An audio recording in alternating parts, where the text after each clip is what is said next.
Hello, everyone. Welcome back to Standing in the Dark, a weekly podcast session with stage managers on and off Broadway and in regional theater. Today, we are very fortunate to have one of my own personal mentors, James Latus, the current PSM of Indecent on Broadway, and just coming off of his bout as the PSM of Jitney on Broadway. Welcome, James. Thank you, Rachel. Happy to be here. James, how did you get started with stage management? I'll say I always loved the theater. When I was a really young kid, we'd go see a movie, and then I would put the movie into like a staged version. We didn't actually have stage scripts, but we just would make the movie into a staged version. In my neighbor's backyard, they had this great garage with this like kind of patio, so that was our stage. And I was always like a storyteller. I always loved that. In high school, I was involved in all the drama club projects. We did The Mouse That Roared, a stage version of 1984, which is appropriate nowadays. Excuse me. And I love the theater, but I didn't have any role models. We were from a very blue-collar, middle-class family. Nobody was in the theater. And it wasn't until I got into college. I was studying architecture. The first 2 years of the architecture training is liberal arts, and you take a couple architecture courses. And one of the liberal arts classes I had to take was theater, and it was an acting class. And it was we were going through the class, and in the middle of the class, it was taught by an actress from the Milwaukee Rep. She turned to me and said, "You obviously want to be in the theater. Why don't you get off your ass and do something about it?" So I switched majors right there. I thought I might direct more, but it was my friend Kate Kaufman, who's still a very good friend of mine, who said, "No, you got to check out stage management." And she knew me, and she knew my strong points, and she knew what I like to do, and so I did. I checked out stage management, and I studied it and started working immediately. Even before I graduated, I had 2 summers at the Utah Shakespeare Festival. Left there, came to New York. I sent out resumes.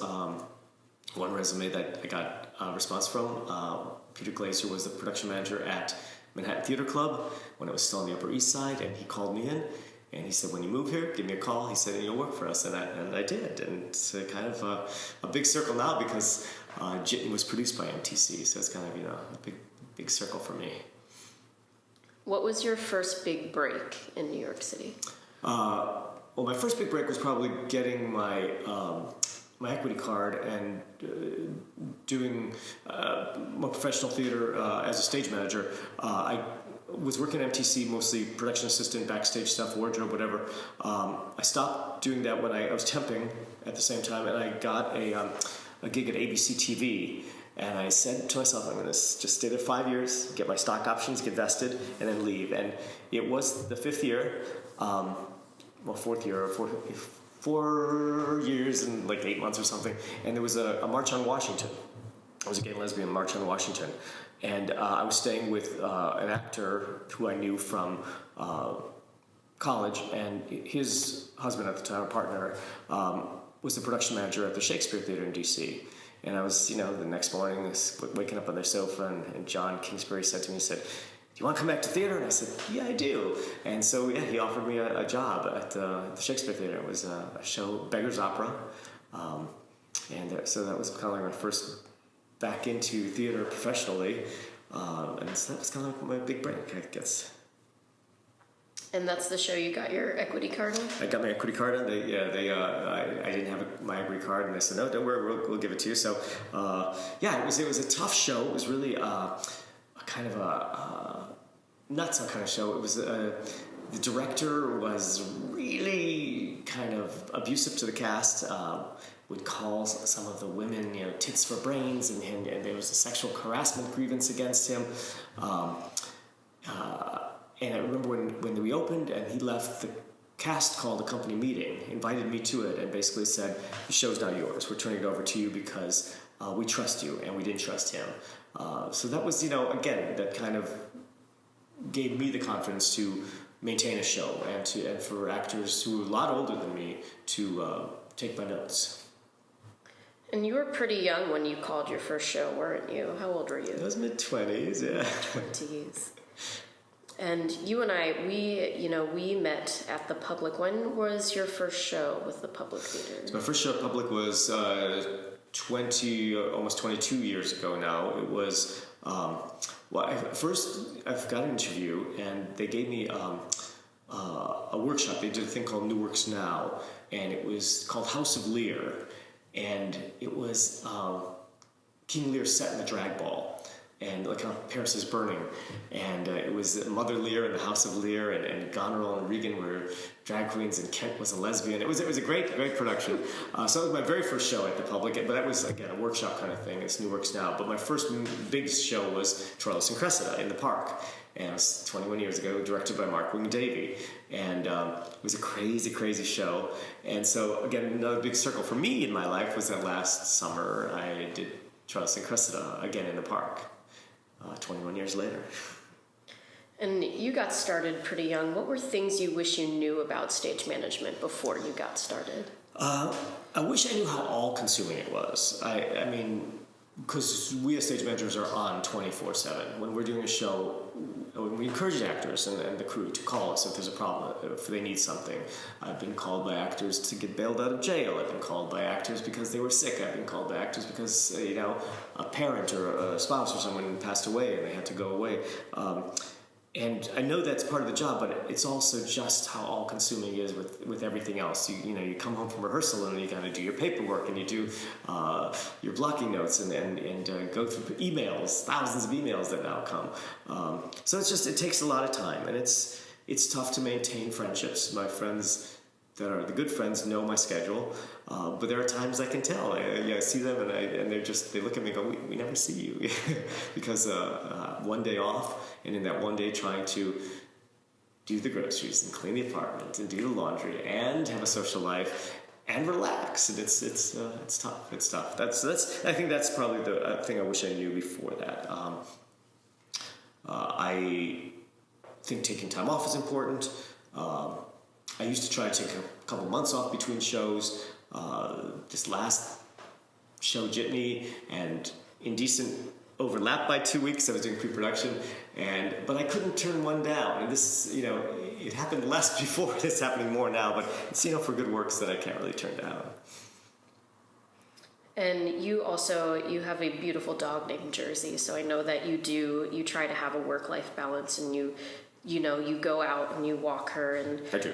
What else do you do to help with the work-life balance? Well, I do try to make time to see friends and have friends that are outside the theater. I think this is a real important thing to do, so that it's not always talking about shows and what happened and what mess up happened backstage.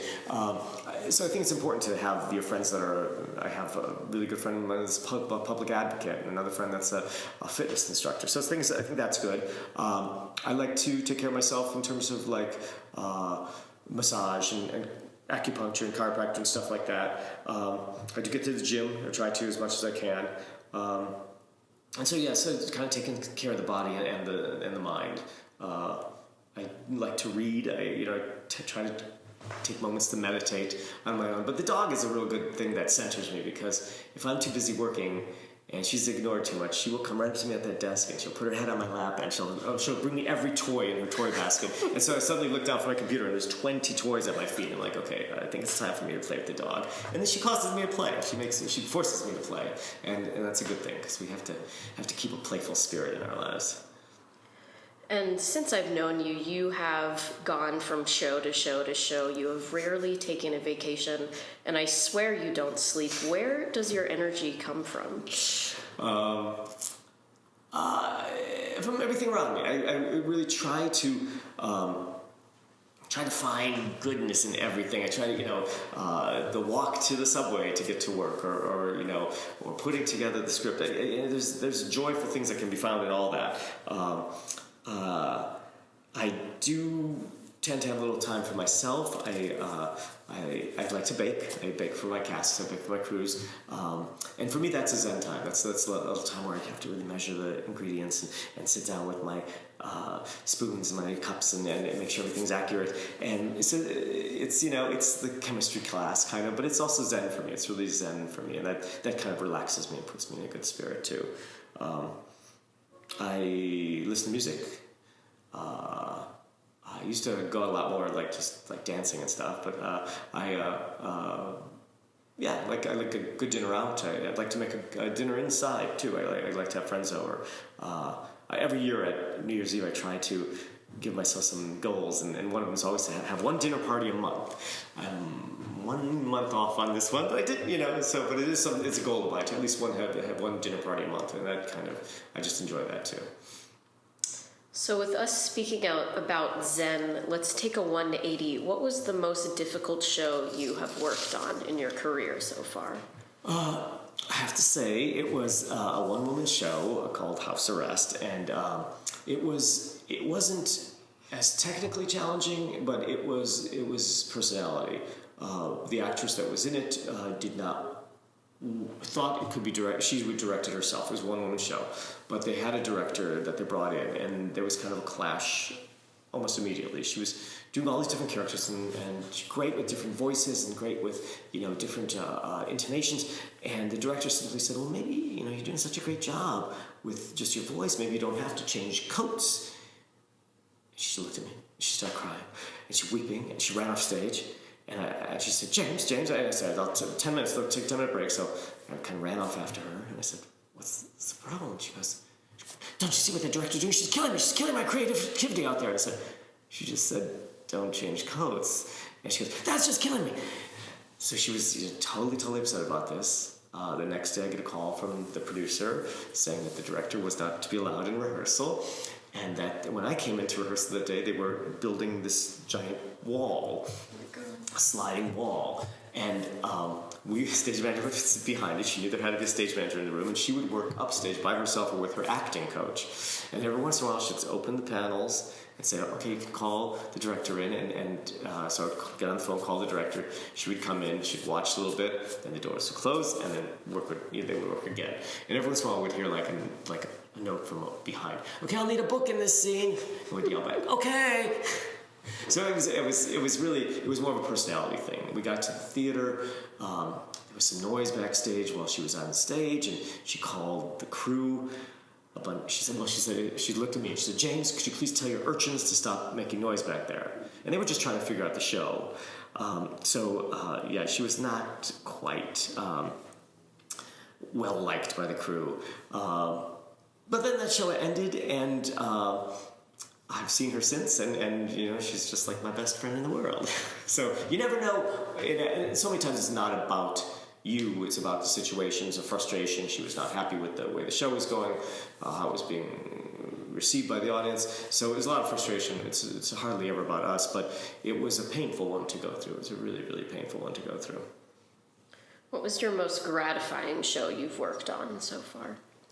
I have to say, just the most recent one, Jitney, was really very gratifying because it was the final August Wilson play that had not been produced on Broadway. So there was a lot to that. There was, we felt a kind of responsibility to have, to have the best production we could, and I think we did.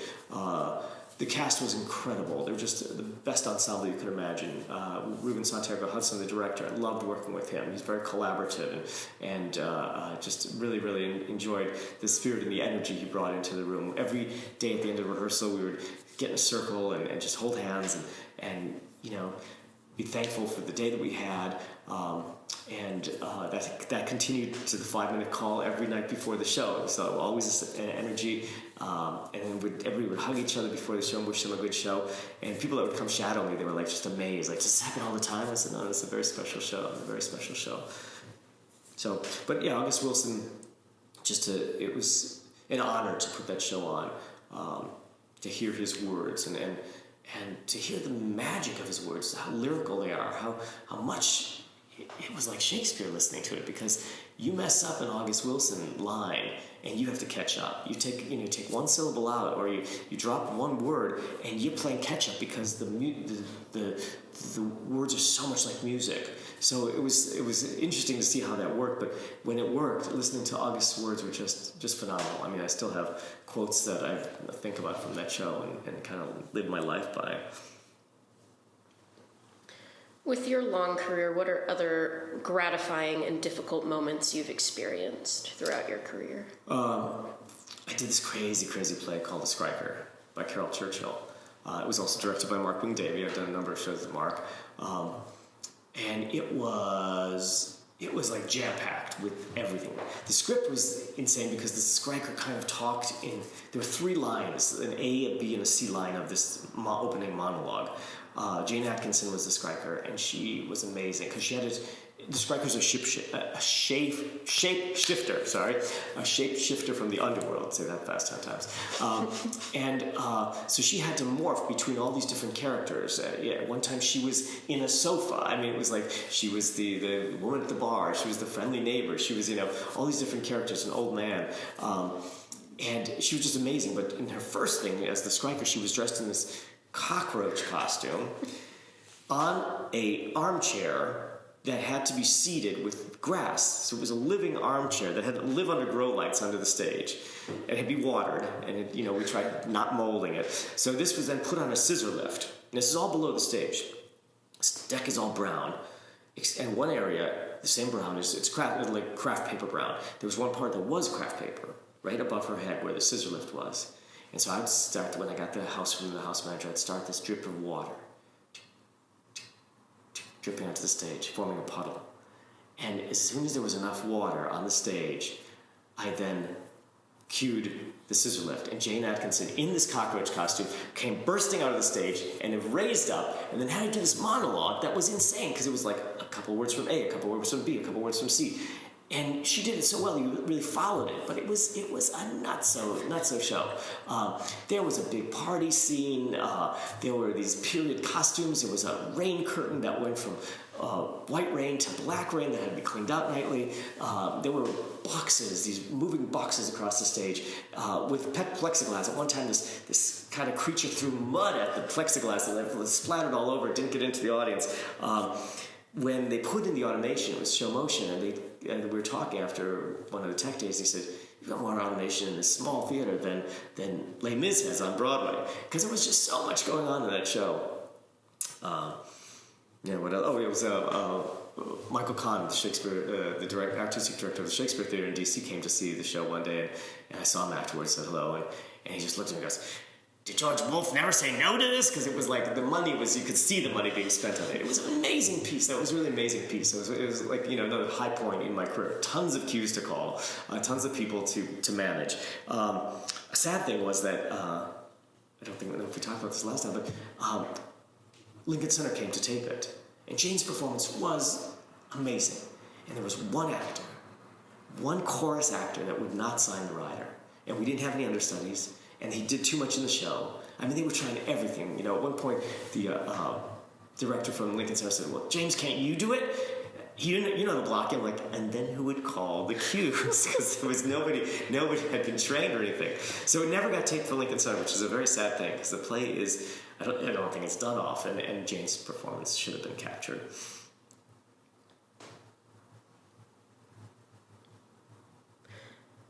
And then I think when we were talking about this, that you found it artistically fulfilling, and wasn't a young Philip Seymour Hoffman? Oh yes, he was. It was Philip Seymour Hoffman, even before any of his movies and superstardom, was in the show, and yeah, he was in the scene with the sofa, with the seducing one of the actresses, and it was wild. So that's how I got to know Philip Seymour Hoffman.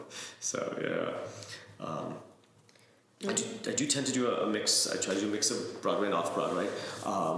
I find that satisfying and gratifying. If I could do off-Broadway all the time, I would, only because I find it a little gutsier. I find it more challenging. I find it artistically more fulfilling sometimes. I love to go to off-Broadway to just get my soul nourished and to do something for my heart.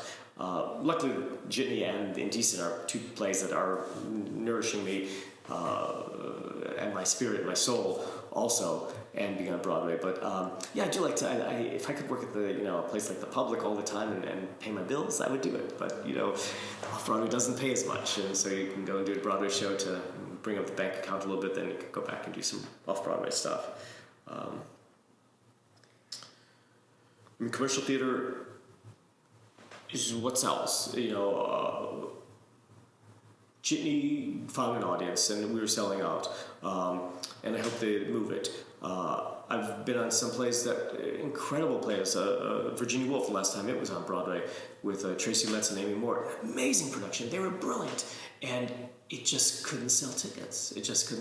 And we closed earlier than we thought. It ended up winning the Tony for Best Revival. Tracy won for Best Actor. Pat McKinnon won for Best Director.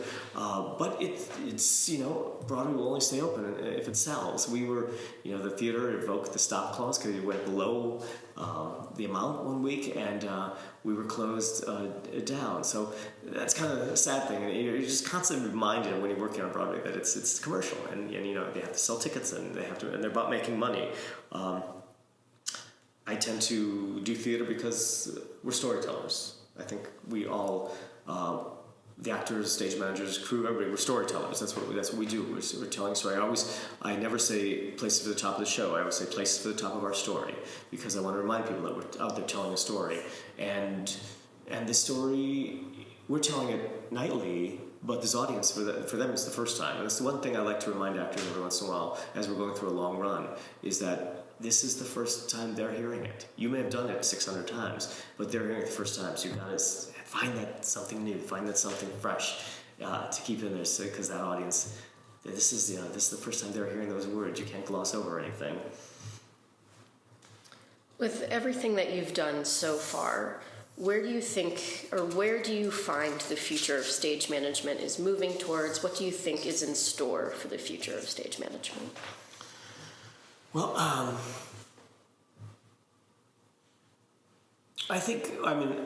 very grateful that we have a union. We're part of Actors Equity. I think it's important that we stay a part of Actors Equity. I know every once in a while general managers and producers want to take us out of that union, but I think it's important that we're part of that union, that I think that will continue our fight. I think it's as we don't know what's happening with healthcare in this country and healthcare insurance, that it's important to have a union that provides that for us, because we do a job that you don't know when the next show is coming. You don't know what's around the corner. You may be working on a great show at a little theater, not making any money at all. New York Theater Workshop, where you and I did Latus together. I had to go into savings weekly just to pay the rent, but it was, you do it because it was, got to work with David Bowie and Ivo van Hove. So I think being part of the union is important. I think, and strengthening our union, I think we have to all be part of it and keep the union strong. Get involved, be on those committees, vote for the people when the ballots come out.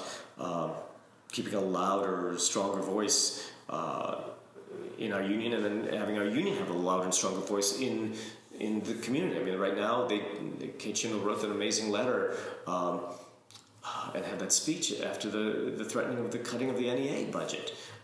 It's important that arts stay alive. It's important. I want a country that provides arts funding. We don't have a minister of culture. We have the NEA is the only thing that comes close. And to take that little minuscule thing out of the budget and cut it just because it's symbolic, that really irks me. So I think stage managers, part of our future needs to be getting involved in the things even beyond the theater, but in terms of arts in general. How do you think technology has impacted our job? Well, I'm on the computer with emails all the time, which, before email was so popular, you didn't do that. You were in rehearsal more presently, but, everyone wants an answer immediately. And so it's a tough thing, because there are times in rehearsal I shut the computer, close it. And then, of course, when I open it, they're like, why haven't you answered this email? It's been 10 minutes. And it's like, I am trying to watch rehearsal here. But yeah, as we get into more of instant communication and constant communication, it's going to be challenging for a stage manager to stay present in the room and still keep that flow of information going. It used to be people waited till the end of the day for the report. Now they want those answers immediately. When can I get that fitting? When can we get to the shop? So it's going to challenge. I think they're going to be... I don't know. I have this fantasy about stage managing, that, we have a grid on the floor and we attach little sensors to the actors, and so blocking is kind of, generated, by a software program. But, it's all money, it's all expense. I would invest in that, 100%. What advice do you want to give young stage managers as they start to find their feet in the profession? Go out there and stage manage. There are plenty of shows, showcases, workshops, smaller theater companies that need stage managers. They're desperate for stage managers. I get a email daily from production managers looking for young stage managers, and it's important to do it, to get out there and do it. I mean, it's going to be tough because these little jobs like that don't pay anything. So you have to have that other side income or something. But if you want a stage manager, get out there and do it, because that's what's going to teach you the most. You can take courses, you can take symposiums, you can take seminars, but getting out there and stage managing is really, really important. So you can interact with an actor and a director and figure out how that works. I think, checking out the people that are established, getting communication with them, reaching out to stage managers that are on Broadway or off Broadway and ask to shadow a show. I think that's important, just to build up those relationships.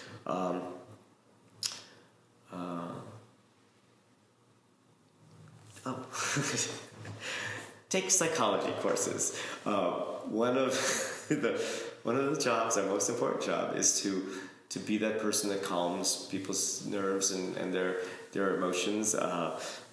Rachel and I worked on a show just recently where the lead actress was a little high maintenance and would come into the booth, literally, shut the door, lock it behind her, and say, "I need 15 minutes of therapy."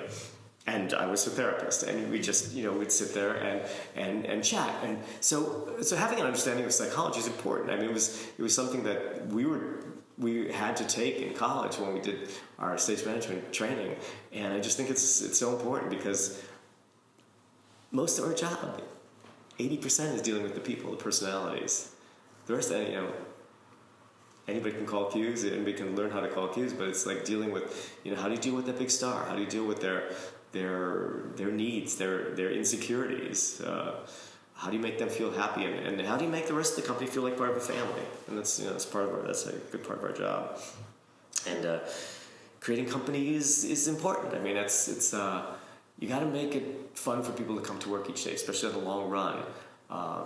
I do a little celebration at the end of the week called Wine and Unwind, where I bake something and I bring some red wine, and we just toast the week. And it's important to build company that way. It's important for people to feel part of the family. We celebrate birthdays, and if a theater doesn't pay for the birthday cakes, I'll bake them myself, because we're all together in this, and it's important. If you're having a birthday and you can't be with your friends and you're in rehearsal all day long and then a costume fitting afterwards, it's important that you acknowledge those things. So I think that's an important thing to do. How'd that tradition get started? Wine and Unwind, well, it started just, end of a week of crazy tech. I'm not even sure which show it was, but I brought in some wine, which was just the stage managers at first. And then it kind of started expanding. We started inviting the cast and the crew, and now it's a thing. And then it was also kind of, let's do a little Wine and Unwind this week. Now it's an every week thing, because I truly believe that every week we do good work. We do important work. We have breakthroughs every week. And so my tradition of this Wine and Unwind is to just celebrate the accomplishments we make each week. Why wait until opening or closing to celebrate? We should celebrate every week. In the field of stage management, what are some of the tough issues that we have to deal with while working? Well, I mean, there's the day-to-day stuff that it can be difficult, but just in kind of a general look at stage management, we don't get acknowledged usually. I mean, there's some directors that are great about doing that, and some producers, but normally we don't. We are support personnel. We are. It's important that we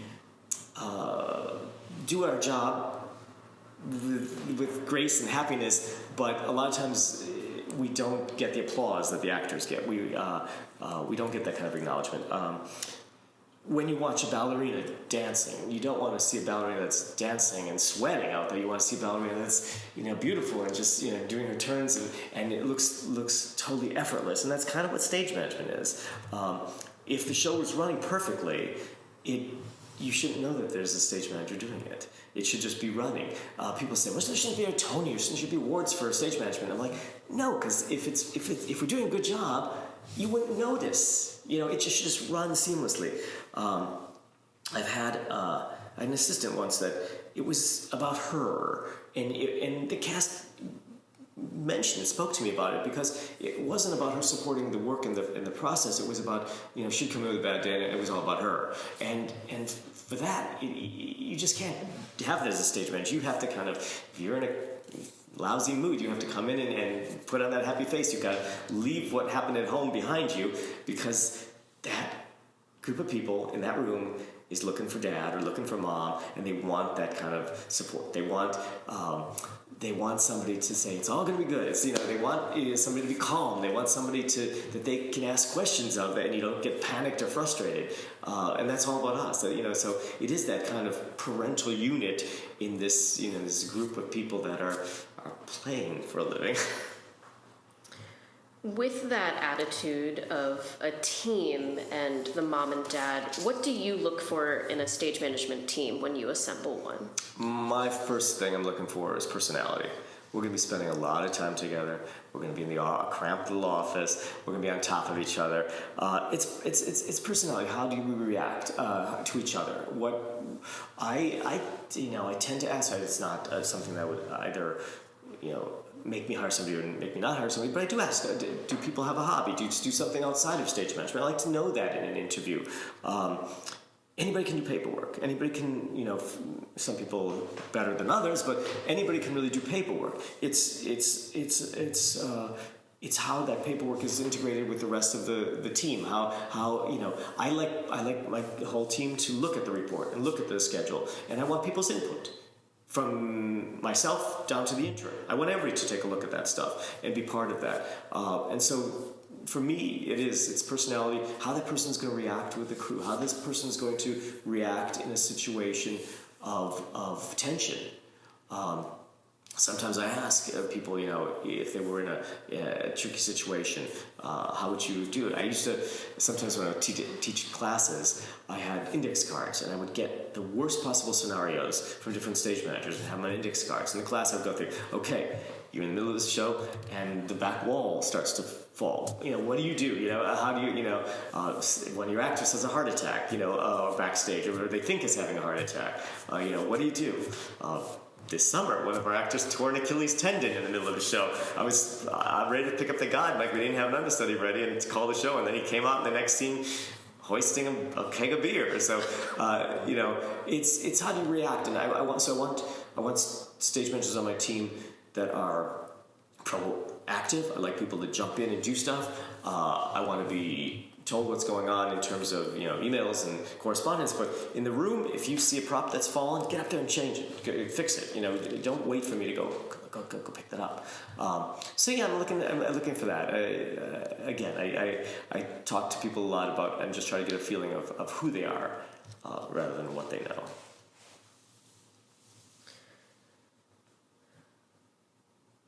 Time for the age-old question. Do you believe that stage management are we artists, or are we just facilitators? I think we're artists, 100%. Because we have to work hand in hand with the director. We have to have that artistic eye to maintain a show. We can sometimes, we're in that weird blend of facilitator and artist, but because we're standing back a little bit, we can sometimes see things that other people don't see. I was doing a show with Jerry Zaks, who was directing Cripple of Inishmaan, the Mark McDonough play, and there was this one moment that we were sitting there, and they were struggling on stage, and it kind of dawned on me. There was this moment with this rock, and so I pulled the assistant director over. I said, gave him my idea. He went down to talk to Jerry, and Jerry looks back at me, looks back at the theater, at the stage, and so he gives the direction to the actress. And that night, they did this bit, and it brought down the house. It was like crazy. It was like really. So Jerry came up to me at the end of the show, and he said, "So, what'd you think of your moment there?" I said, "Well," he goes, "Well, you told it." He said, "That idea." He said, "Yeah, it went pretty good, huh?" I said, "Yeah, it felt good, huh? Hearing that applause." I said, "Yeah, it was. I'm here to support the show." And he goes, "Well, I'm just having you know that I'm taking full credit for that." I said, "I totally know. That's your job." And he goes, "But if you have any other ideas, please let me know." All right, as our time is coming to a fast end, you have a philosophy about stage management. And what is that? I feel like every listener needs to hear it. All right, so my philosophy is that stage managers are the playground monitors. We tell the kids when recess starts. We tell the kids when recess is over. We make sure the playground equipment is safe and secure and working and functioning. And we get on the jungle gym to make sure it's, we test it before. We take care of the kids when they skin their knees, and we put on the bandages, and we give them ointment. We break up the fights on the playground. But the most important thing is to let the kids play. Because we are in a business called a play. And if the kids aren't playing, then we don't have that thing called a play. So it's that weird blend of like, okay, kids, go out there and play. We're monitoring it, we're watching it, but you got to let them play. So that's my philosophy of stage managing. Anything else, James? Anything else burning about stage management you want to say? I don't think so. I think we covered a lot of things. You had great questions. Thank you. Yes, we did. It's been a pleasure. Thank you, James. That is our weekly episode of Standing in the Dark.